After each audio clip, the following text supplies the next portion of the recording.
do is we are planning to give an insight of how to start with like this understanding substations.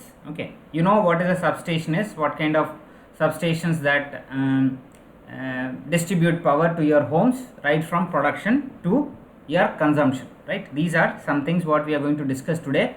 Apart from these things, we will be discussing some more topics related with three-phase circuits, right? Okay, about the balanced load conditions, all those things we will discuss in the today's session. First thing is, substation is always a part of electrical generation, transmission and distribution. In all the three cases, that is from generation to distribution, okay, we'll have three types of transformers. One could be at the generation side, one will be at the right.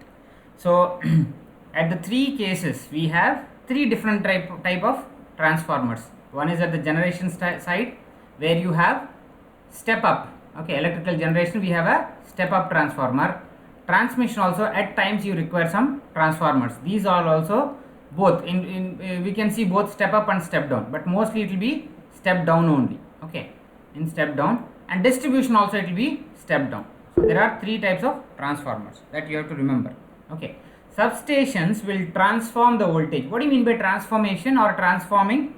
Either to increase its amplitude, okay, either it will increase its amplitude or decrease its amplitude based on the requirement, right? Second thing is,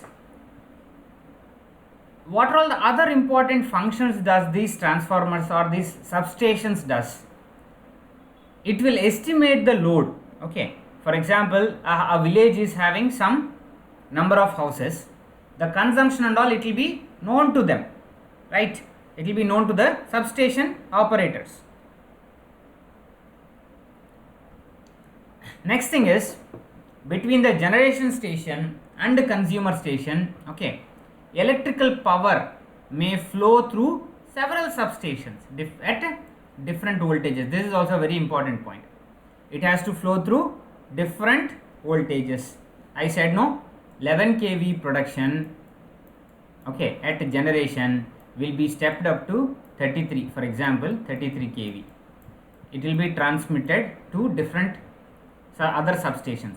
At other substations they will again step it down to 11 kV, okay, then they will supply it to local substations, okay. Local substations will further reduce it to 1 kV or something like that, okay. It will be, when it comes to our home, it will be 440 volts 3 phase, but household requirement it will be further reduced to 230 volts. This is what we have discussed, okay.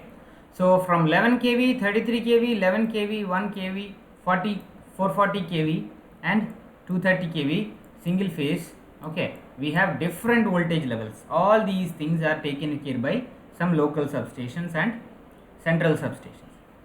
Substation always include transformer, okay, and an interconnection of two different voltages, okay, interconnection of two or more different voltages. Substations are mostly owned by government bodies, okay, or an electrical utility. For example, we have railway substations where whole control will be with the railway employees only, okay. No other governments will try to involve or do some operations there, right? Generally, how to control these substations? They are controlled by some method, okay, some what do you say, control mechanism called as supervisory control and data acquisition. Keep this thing in mind. Substations are controlled by some remote supervision or localized supervision, okay. So these are unattended means no manpower will, only few manpower will be there, okay. They can be controlled with SCADA systems. SCADA stands for supervisory control and data acquisition. It will supervise, okay, the whole control scheme, and it will also acquire the data. What data it will acquire from substations? First thing is it will acquire what is the load, what is the input, what is the output. Okay, is there any weather conditions bad? If the weather conditions are bad, we have to immediately terminate the supply. Okay, so like that different substations will follow different schemes. Okay, the best one as on today's technology, okay, SCADA are most reliable systems. Okay, SCADAs are more reliable systems. This thing is it understood? Now we'll move on to next one. What is the complete layout of substation? This is how the substation complete layout will look like. Okay, so there are incoming sub transmission lines or central transmission lines. These are done through pylons. Okay, these are done through pylons. Okay, pylon based thing. These are also bare conductor. 33, 34 kVA input it is giving. Okay, there are some lightning arresters. What is the purpose of lightning arresters? When it is thundering, when there is a thundering voltage, okay, or thundering things during rainy seasons, there is a high potential, high chance that whatever the lightnings that will strike these poles induce some static electricity. That will be a bad sign. It will destroy the whole complete system. Okay, so in order to avoid that, there will be some lightning arresters. What lightning arrestor will does is, it's a highest pole where it got one conductor mostly made out of copper. It is directly grounded to or earth. Okay, it is directly earth. You can just check whatever the connection, it will go and meet the earth. Okay, so whatever the potential that gets struck by the lightning, it will be moved downwards, okay, to the earth, damaging without damaging any other circuit. Okay, after that you got some air brake switches. Okay, air brake switches is whenever there is a huge wind or airflow, highest airflow. Okay, so there will be some brake you should require in order to avoid short circuiting of these things. Okay, so short circuiting will be the input for these braking switches, right? Short circuiting will be the input for air brake switches. Okay,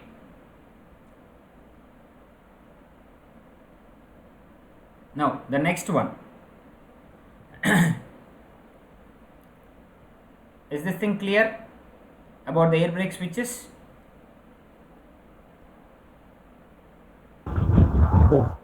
See, air brake switches are meant for one purpose. I have already told you. Whenever there is a movement of these conductors, two lines will short circuit or are neutral and line will get short circuited. In order to avoid that, these air brake switches are used.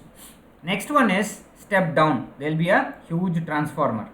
Okay, there will be a huge transformer which will step down from 33 kVA to maybe 11 kV.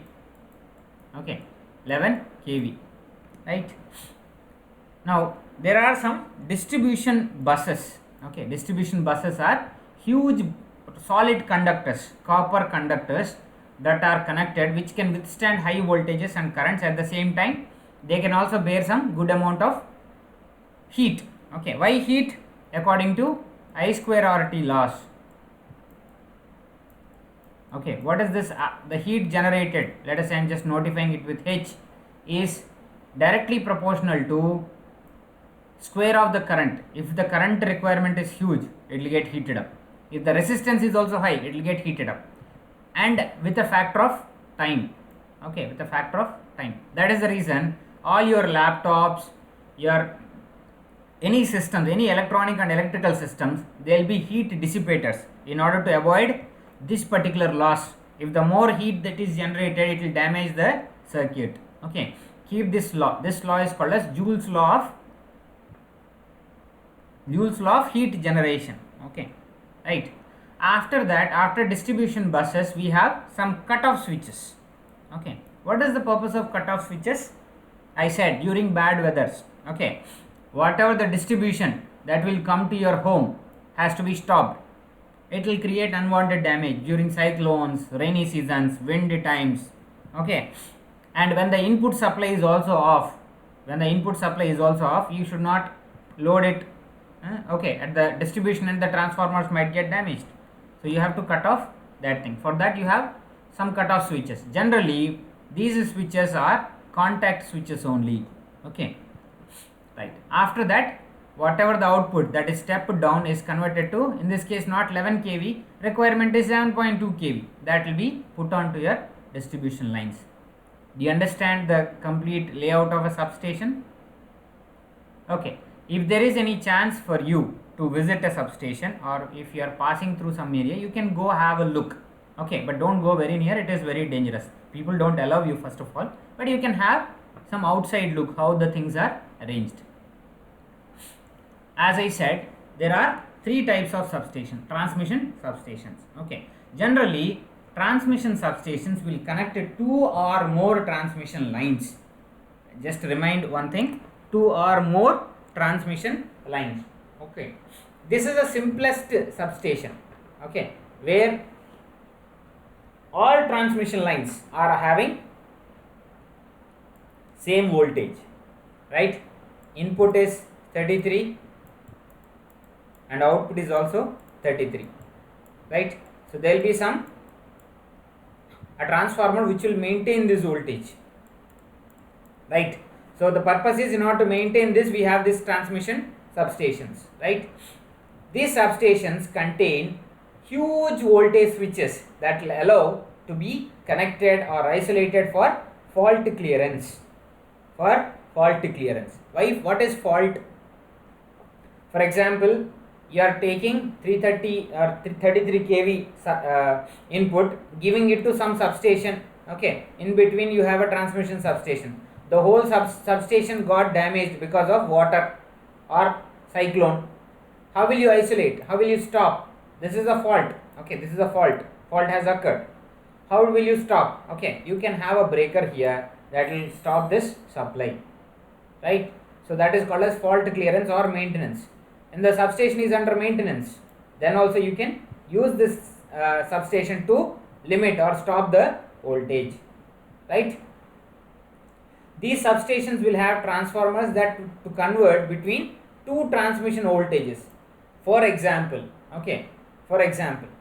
I want 30 kV. In that case also these substations are very much useful, right?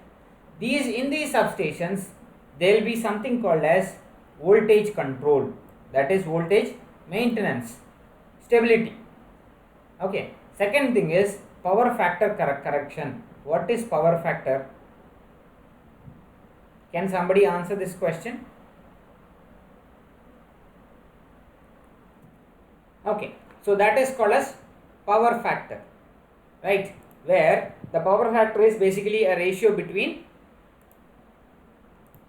what? Between your apparent power and the total power requirement. Are you getting it? It is basically working power and apparent power. If you make a ratio between these two things, you will get power factor. Okay, you tell me whether the power factor has to be very less or more.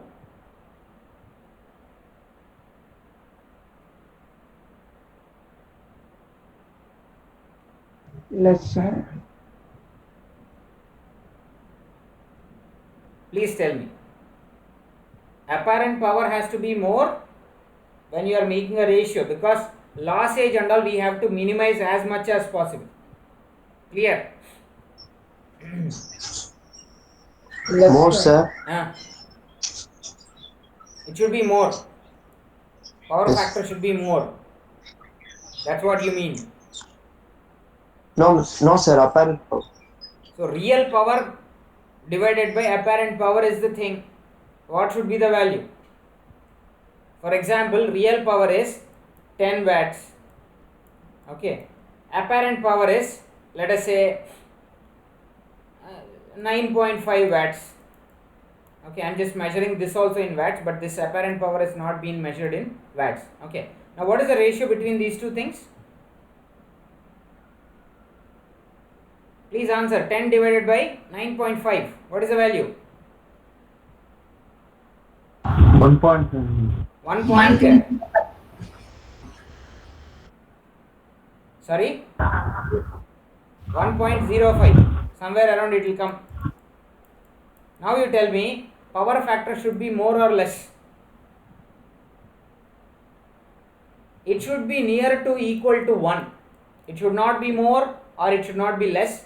Okay, but ideal power factor should be equivalent to 1. That means whatever working power is equivalent to your apparent power.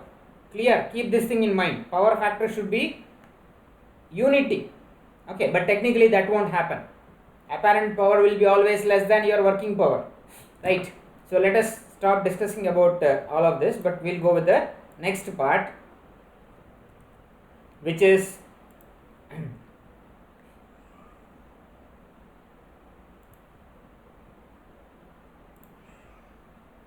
right. We'll start with the next thing, that is power factor correction. How will you correct this power factor? Okay, there are some different methods. Certain devices such as capacitors, static VAR compensators. Okay, can you define what is this VAR compensator?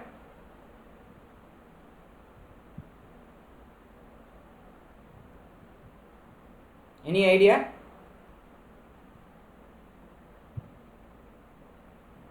No, sir. Okay, see, VAR compensation, okay, you have some electrical devices that will act on the reactive power. What is an active power and what is reactive power? I'll tell you what is this. Okay, so there are certain devices which will work on the reactive power, which will always against the active power. Okay, right? So these devices are called as VAR compensators. Those things are used in transmission substation. Okay, there are certain other equipments also, like phase shifting transformers. Okay, what is this phase and all, we will discuss in the upcoming slides, to control power flow to adjacent power systems, right? So these power factor correction is possible with a combination of capacitors and reactors or static VAR compensators in order to correct this power factor and make it near to unity. The purpose is near to unity you have to make, right? So this is all about transmission substation. Let us go to distribution substation. Distribution substation, okay, transfers power from transmission system, okay, to your distribution area. This substations you will mostly see in your village, okay, in your town, in your locality you can see this distribution substation. It is always uneconomical to directly connect electrical consumers to main transmission network unless they are large amount of power. You can connect an industry directly with a transmission substation, but not with a distribution substation, because industry requirement is very large. Similarly, the home requirement is also very large, small. Okay, in that case you should not connect this distribution substation, okay, with transmission substation with your home. Only distribution substations are connected. Okay, right. So distribution substation will reduce the voltage to a level suitable for local distribution. Your total village requirement is 5 kVA. Okay, 5 kVA. Your substation should support this 5 kVA plus losses. Okay, consider losses as well, right? The input for this substation is typically two transmission or sub-transmission lines. Okay, true transmission or sub-transmission lines. Input voltage, okay, for example, in this scenario, okay, 115 watts is required in an area. The output number of feeders, okay, should be typically a medium voltage, because it's only 100 watts, 115 watts, right? So the requirement is very, very low. Distribution stations, the requirement is very, very low, right? So it will lie between 2.4 kV to 33 kV depending upon the size of area that is being served. You take a Chennai locality where lot of electrical appliances are being used in home. Okay, so in that case you can go with the maximum thing, the maximum deliverable power, okay, or voltage is 33 kilovolts, and you take a very small town with 100 houses or 15 houses, in that case you can go with 2.4 kV. That's the size. It's a very small substation. Collector substation. Okay, collector substations are basically used in small projects in power generation, that too small projects. Small projects could be a solar substation, solar power, or a wind farm, okay, where there is a power flow in there is a possibility of power flow in opposite direction also, because if wind turbine rotates in anti-clockwise, what happens? There will be a negative power that is generated. Okay, so in those stations you have a collector substation, right? These substations are connected to transmission grid, a small grid, or where it will transfer the power, right? These collector substations also provide, they have some facility to correct power factor. Okay, not every windmill can give a proper power factor. At the same time, in some special cases, okay, like solar power plant that is there in Gujarat, okay, it's a huge power plant, one of the biggest power plants. Okay, so where there is a high voltage DC conversion station is required there, because solar power, okay, or SP, I'll just take it as solar power, here it is DC, but your household requirement is AC. There should be some conversion, okay, that is called as inversion. From DC to AC it is inversion, from AC to DC it is conversion. Please keep this thing in mind. Okay, it also contain, okay, high voltage DC converter station, that is, it will convert DC to AC. Don't assume that DC conversion means it will convert DC to some lower voltage. Assume that it is DC to AC conversion only, okay, or inversion, sorry, this should be inversion, and hence the name inverter at your home. It will invert battery power into AC, right? So this is all about collector substation, right? Is this thing clear till now? Let us have some layout, okay, of electrical substation completely, right? First thing, these are called as primary power lines or grid lines or transmission lines. You can see a pylon tower here.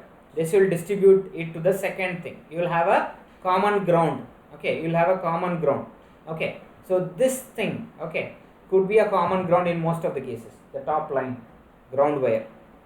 Just have a look, this is a common tower, okay. Third thing is a overhead line, okay. In certain cases some overhead lines are required, so you can go with overhead lines, right?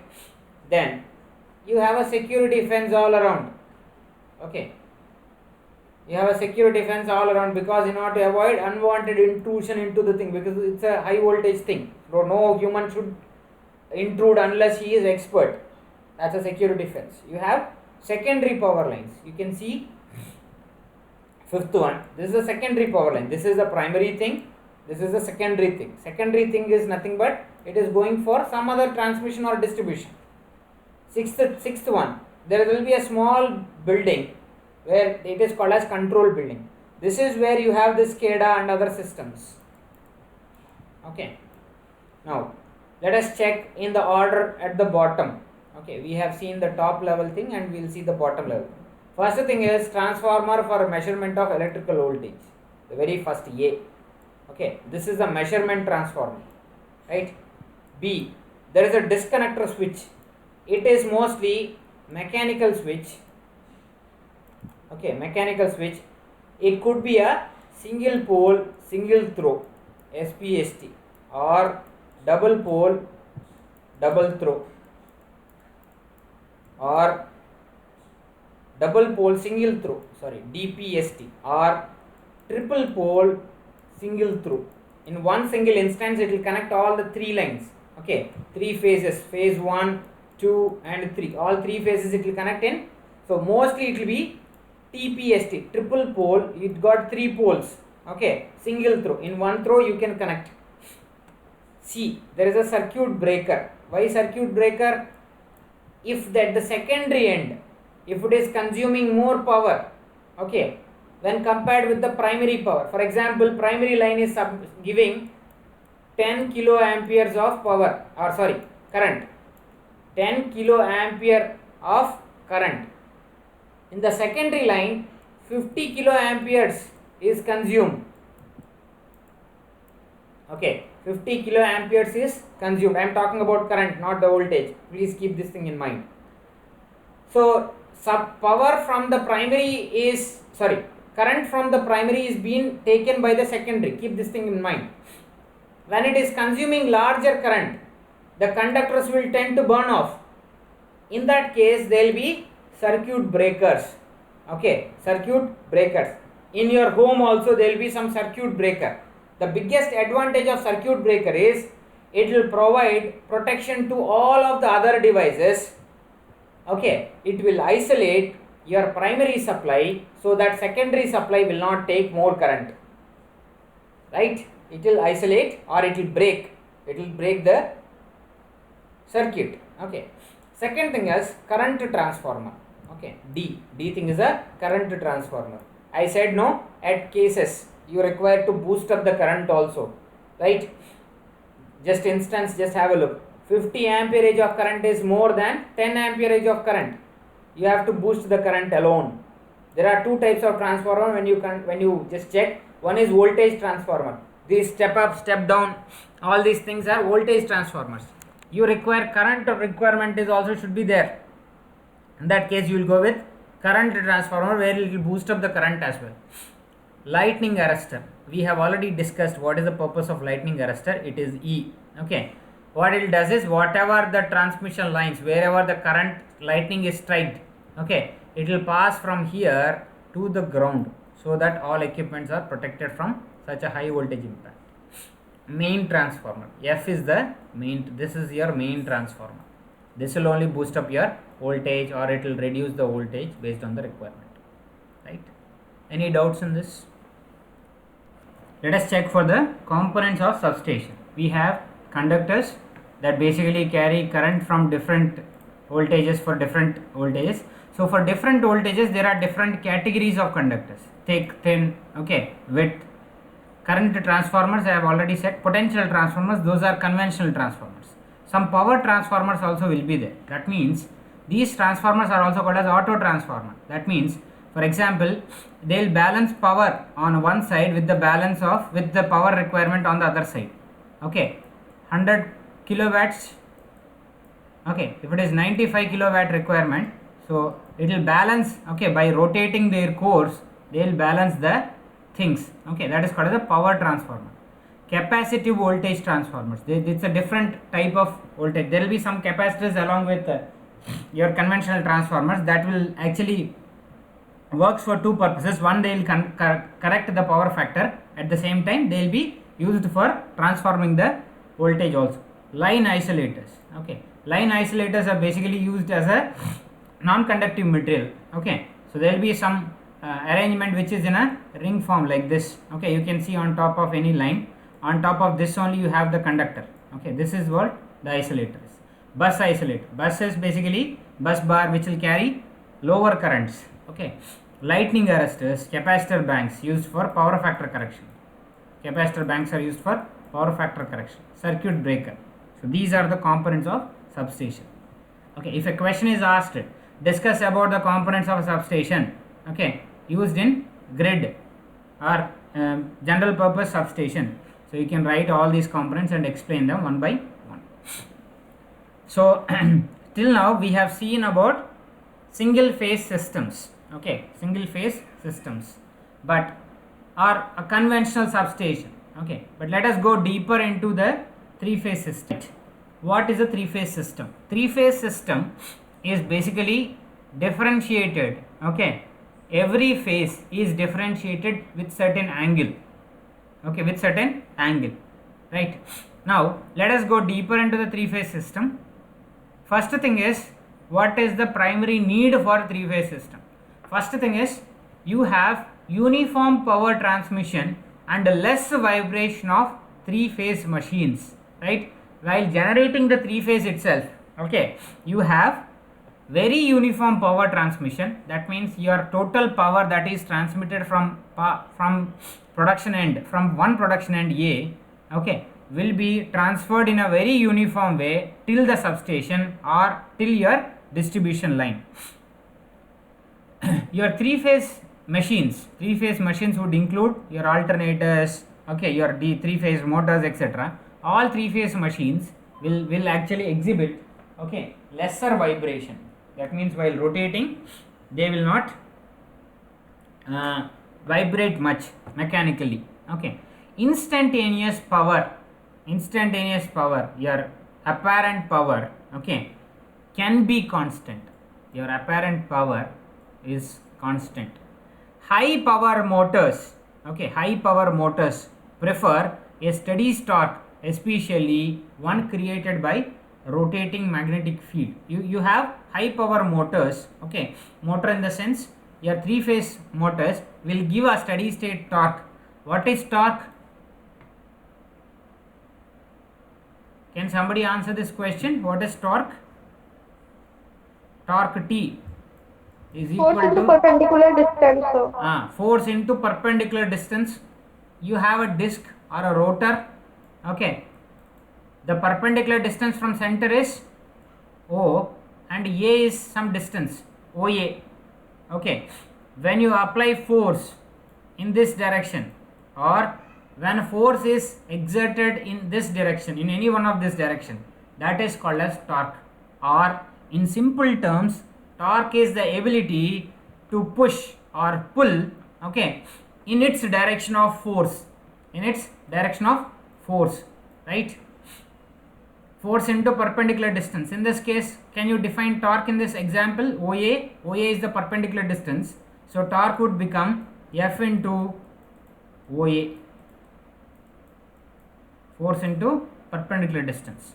Okay, what is the unit of torque? Newton meter, sir. Newton meter, right? Newton meter is the unit of torque, right? Now what is the, I am just going a bit deeper, what is the relation between torque and mass? You have a mass m, let us assume this disc is having mass m. What is force? Mass into acceleration. Mass into acceleration, sir. Mass into acceleration, right?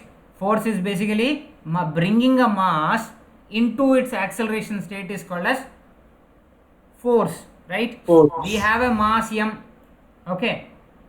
In order to make it to rotate or bring into an acceleration of a, okay, so can I write this equation, this torque equation, as, since F is equal to ma, okay, can I write this equation for torque? T is equal to mass into acceleration into your perpendicular distance. I am just taking this OA as d, okay. So it is very easy to remember, torque is equal to mass into acceleration into distance, right? MAD. Is this thing clear? Yes, sir. Yes, sir. Okay. Yes, So sir. for a steady state machine, for getting a better torque, we go with three phase systems, right? Now what is another advantage with three phase system is it is more economical than single phase system, right? The amount of wire required in a three phase system is less than required in its equivalent single phase system. You might be getting a doubt why this transmission and distribution lines are in 3 lines or 4 wire 3 phase system. Reason is it is more economical, right? You can defend your statement, it is more economical. What are all the conductors that are used? Mostly aluminum or copper. Aluminum is more economical, but there will be some losses, okay. Most of your power distribution units will take aluminum. There are different reasons why copper and aluminum are preferred, okay. Copper is a bit costly, but it is a very good conductor. It have lesser losses, it will dissipate good amount of heat. Similarly, aluminum is also a good conductor next to copper. The best conductor is gold, okay. After that silver, after which it is copper, after which it is aluminum. But nowadays there are certain metals which is a composite. Okay, composite means two or more metals. Okay, so aluminum is preferred. It is also a very good conductor. Most of your transmission lines are made out of these two conductors. Okay, preferably aluminum because it's again cheaper than copper. All the lightning arresters, okay, or lightning diffusers, okay, are made out of copper only. In large apartments, okay, you can visualize copper bars that are placed on rooftop to the ground, okay, in order to the earth, okay, earth station, in order to avoid lightning or minimize lightning. Let us bring some differences between single phase and three phase systems. First thing is, in single phase system we have 230 volts 50 hertz, similarly 440 volts 50 hertz in case of three phase, but this frequency, okay, can be varied. It can be varied, okay, but here in this frequency it is fixed because it has some limitation, plus or minus 0.7 to 3 hertz can be varied. Okay, why this frequency is limited or fixed? Reason is all your household equipments, TVs, okay, refrigerators, your washing machines, everything will work only in this frequency. Similarly, you can have a three phase system with variable frequency at times, okay, not sufficient for producing large amount of power. It is not suitable thing. Okay, this is useful when it is required for large amount of power. Okay, not only in distribution, in your household also. The best example I will tell you, you take two motors, okay, two electrical motors which are AC motors. You deploy them in one pumping station, right? Three phase motors, okay, they require some starting method. These are self start. These require some starting method, but the amount of power that is produced when compared with single phase systems will be more, right? In pumping units, large pumping stations, it will be a three phase motor, right?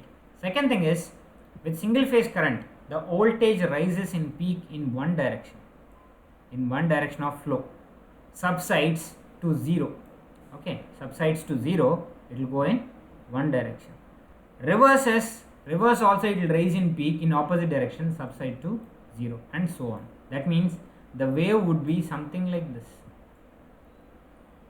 subsiding zero, this is your zero, it will move in positive direction, at the same time it will move in negative direction, subsiding of zero, right, and so on. Okay, this is the behavior. Now what factor will define this frequency? Can you tell? See, the total time constant is from here to here, from positive to negative, it has taken t seconds. Now what is the frequency of this? F is equal to 1 by t. Generally this t is written in capitals. In certain cases it is written in small, that doesn't matter.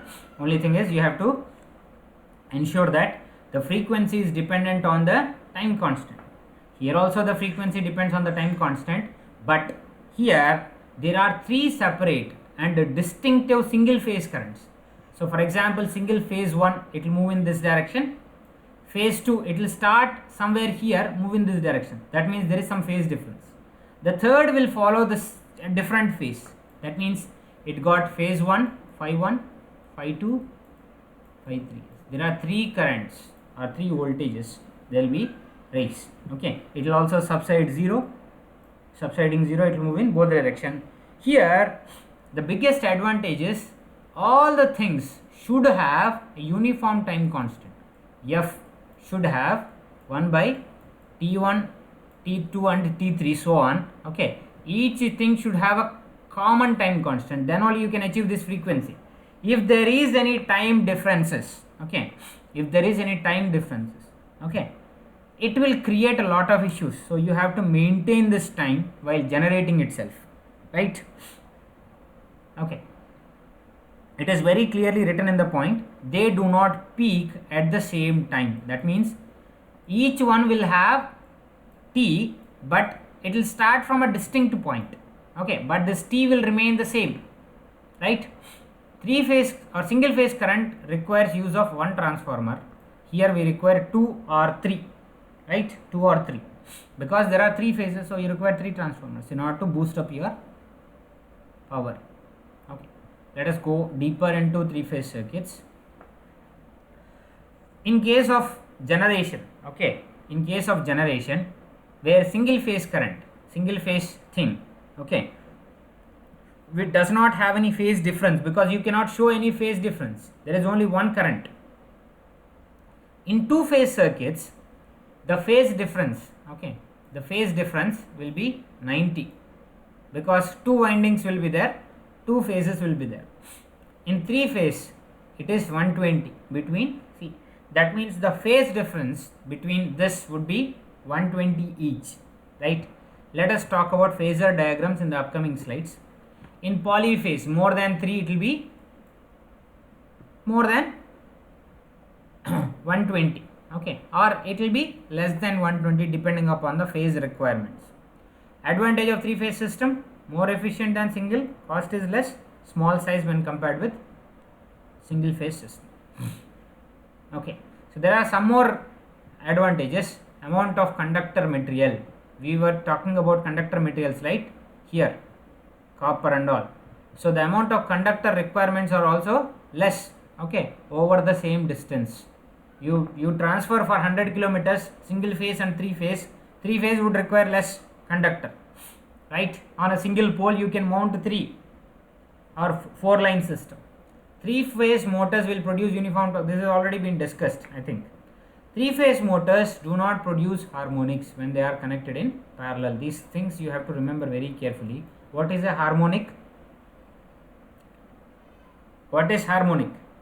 You might have studied in your your plus 2 or somewhere. What is a harmonic?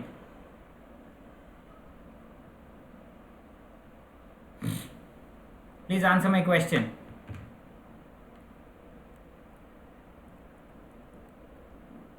What is a harmonic? In the previous thing we have discussed something related with the time, no? All the things, 3 things are in phase.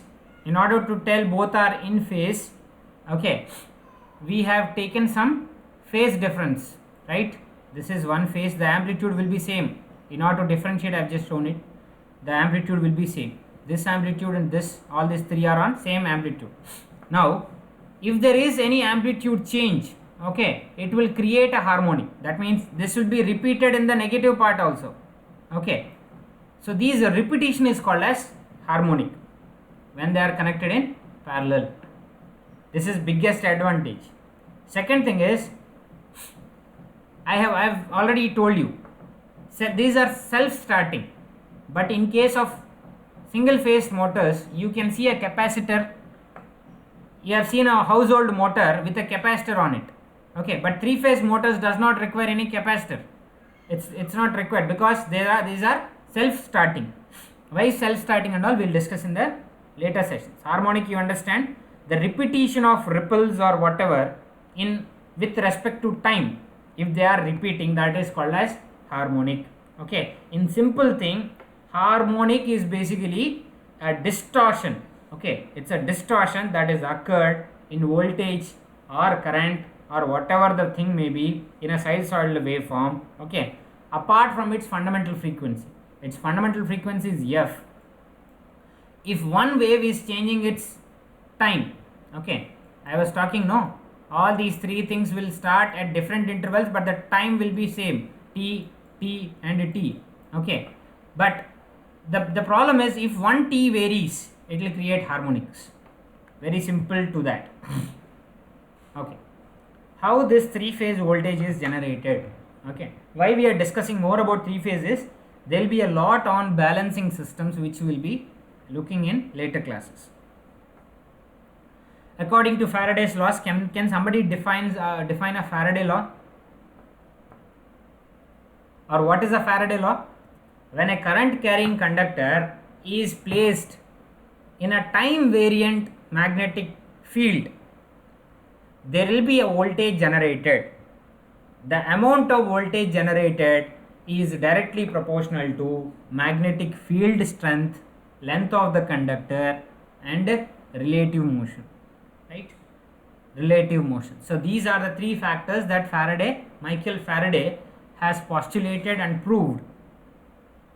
Okay, so here the three things that are there is, first thing is magnetic field phi, then conductor, it has a length, thickness, okay, and a density d. Relative motion, okay, ds by dt, with respect to time it is varying, so that is the rate of change of displacement. Is the three factors clear to you? First thing is magnetic field, length or conductor characteristics, that is length, okay, thickness and density, right? Then other thing is relative motion. When this conductor cuts the lines of magnetic flux, a voltage is induced in the current. Okay, this current have two factors that are very important, that is direction and speed. Direction and speed. Let us check how does a three-phase alternator produces current. Three-phase alternator, how it produces current. You take a single phase system, okay, when the motion is parallel to the flux, there is a motion that is parallel to the flux, there is a no voltage generation. When our lines are like this, you have magnets, let us say permanent magnet having two poles S and N. When the lines of conductor are parallel to the flux, okay, there won't be any voltage generation, right? Okay, it started rotating to certain angle, that is x, okay, this is x, this x you remind, that is dx by dt. The voltage will be induced proportional to the motion. When the motion is 45 degrees to the flux, half part, or sorry, 1/4 of the total wave is generated. Similarly, very much perpendicular to the thing, the voltage will be maximum. Parallel, no flux, okay, perpendicular, maximum flux, okay, it will be continued. When it rotates continuously, the voltage will be induced continuously, 45 degrees, okay. So since it is a continuous, see, dx by dt means what? That means the rate of change of displacement is proportional to with respect to time, right? This is a single phase generation, right? So when it is reaching its zero, it is ready to produce another cycle. The more the speed it rotates, okay, this angle will be, this total time will be reduced or compressed, right? Now three-phase generation system, right? It got one rotor on which the magnetic, it could be a permanent magnet or a electromagnet is placed, right, on three different poles. Okay, first thing is which is rotating is called as a rotor, and there are some poles which are stationary, those are called as stator poles. Okay, so there are two poles which are exactly lying on the same line, that is pole A, it will be exactly lying on the same line of A dash, B on B dash, C on C dash, right? Now there are three different poles, totally 6 poles we have, but in different places. This will decide what is the phase, right? Do you understand? This will decide what is the phase. In case of single thing, we have a single rotor. This is one rotor, this is stator. Okay. Here we have three phases, right? Each individual phase will create one particular alternating voltage or current, right? And in common to all of things, we have a neutral line. Okay, so this is a three phase 4 wire system, right?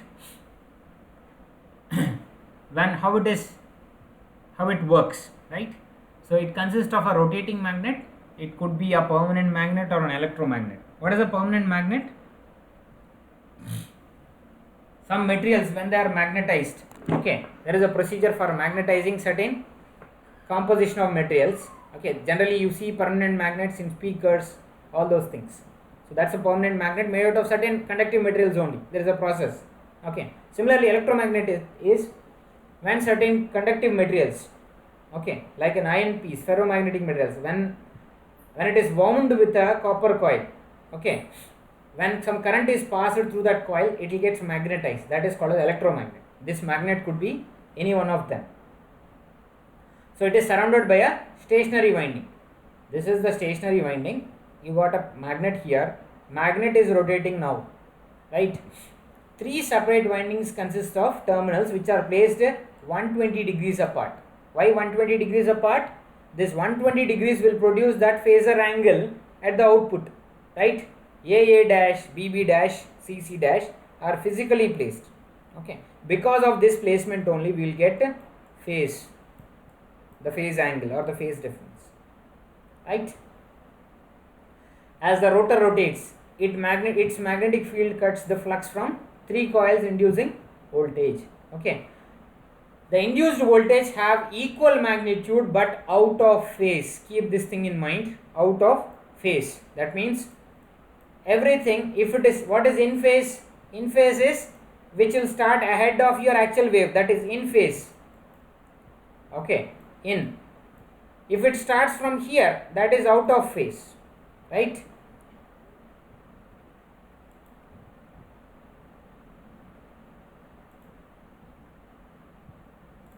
Okay.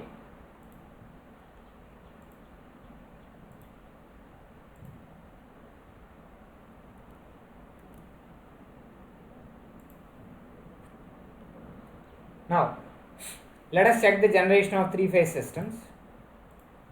We got each pole, okay, is rotated at different angles. You got one coil here, okay, which is exactly opposite to another coil.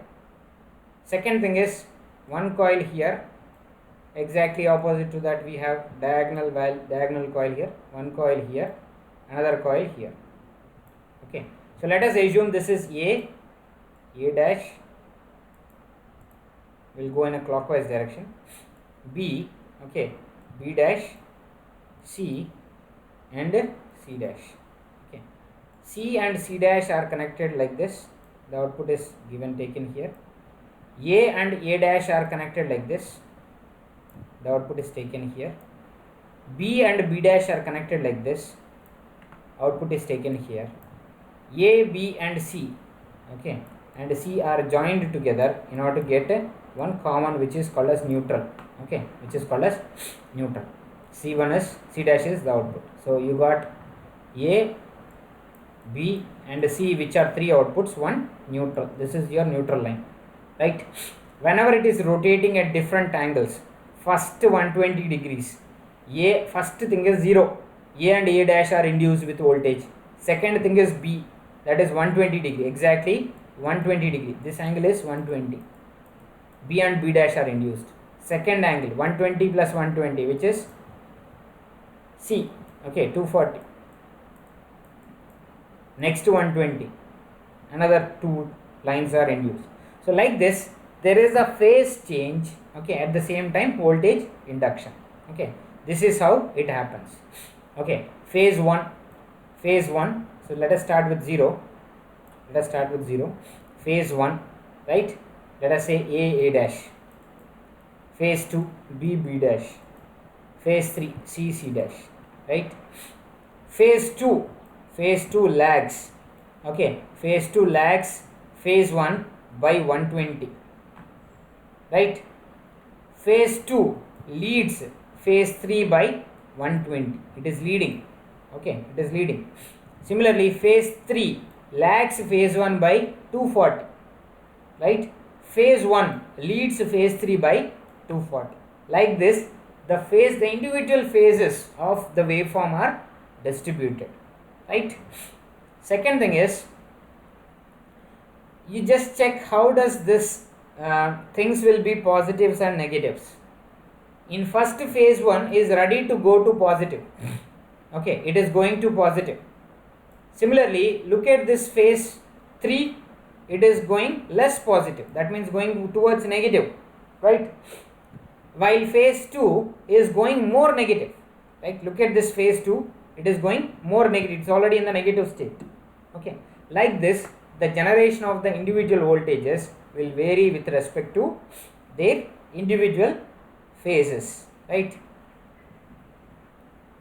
This is what the exact generation. So you have to make, in exam you have to make this phasor diagram in order to realize this stator and rotor diagram, okay, along with this thing, in order to check how the voltages are being generated. Phase 1, okay, it is actually leading phase 2. Similarly, sorry, it is lagging. Phase 1 is lagging to phase 2. Phase 3 is lagging, phase 1 and 2 are lagging to phase 3. Okay, so each phase is separated by 120 degrees. Keep this thing in mind. Right. What is a balanced 3-phase voltage? Okay. Let us assume it is having a magnitude. Magnitude is nothing but this thing. Maximum voltage it can reach or minimum voltage it can reach. This total length could be a magnitude, or from 0 to the maximum in positive, minimum in negative is called as the total complete length or height of this waveform is called as a magnitude. In all the 3-phase voltages, we have the magnitude which is common, okay, which is Vm, right? Let us assume what is the voltage between A and neutral with respect to T. Van of T is equal to Vm, capital Vm of cos omega T. What is omega? Angular velocity. Frequency. Huh? Angular momentum. Angular momentum. Any other answers? Frequency, sir. Okay. Any other answers? Angular velocity. Okay. Angular frequency, sir. Angular frequency. Any other answers?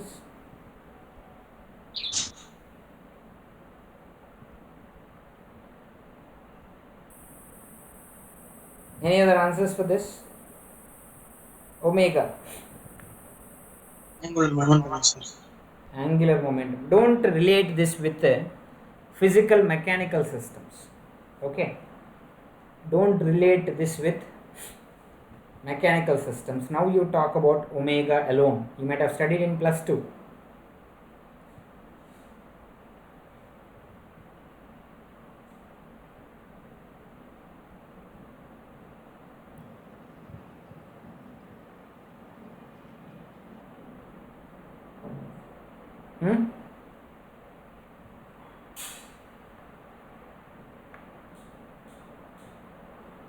Please just have a look. What is W or omega? Phase differences, sir. Okay. But phase difference is basically an angle, no? This is phase difference. Why is the phase difference? Radial or circular frequency, sir.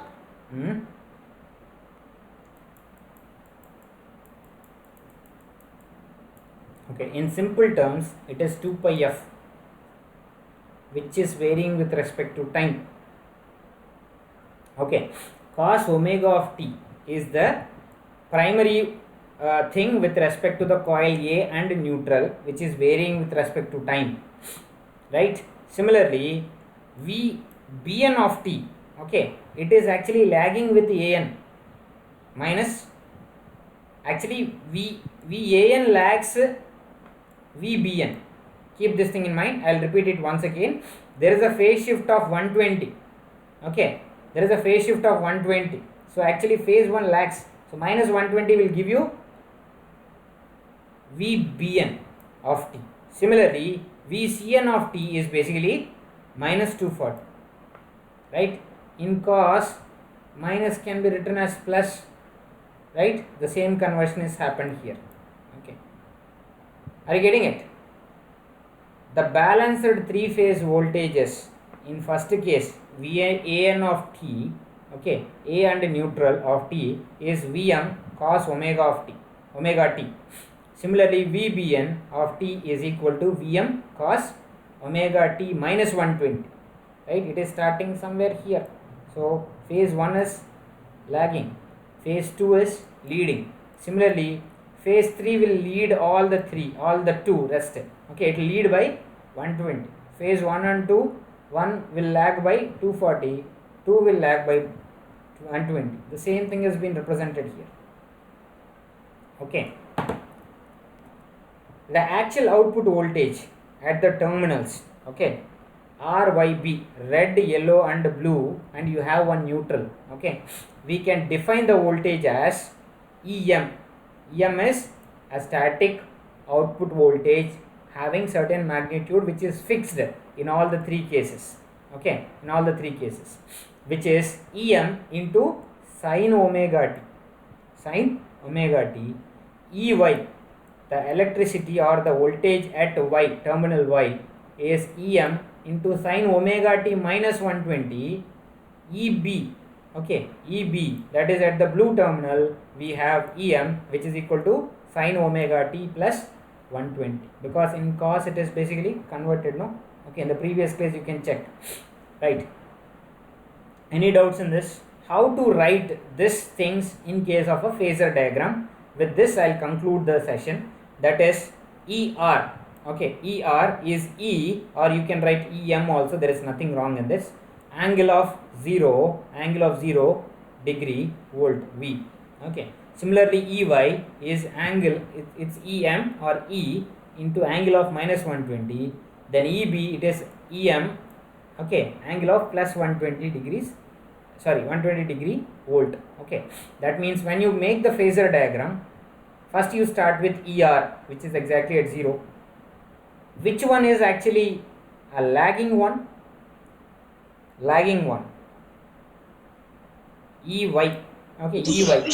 You lag it, okay, you write it in anti-clockwise direction, that is EY. This one is at 0. Okay, just make it as ER, right? Take the anti-clockwise mode of 120, anti-clockwise 120, then from here anti-clockwise 120 of EB. Okay, so that these other two things also will be at 120. So the cumulative angle should not go beyond 360 degrees. This is how you make the phasor diagram. Okay, why this symbol is being read in this direction? Why the symbol is in this direction? It's an anti-clockwise, that means it's an anti-clockwise direction. See, ER is actually, EB is actually 120 degrees ahead of EB. Similarly, EY is 120 degrees ahead in a negative direction. Okay, 120 degrees ahead of what? Okay, EY is 120 degrees ahead in negative direction of EB.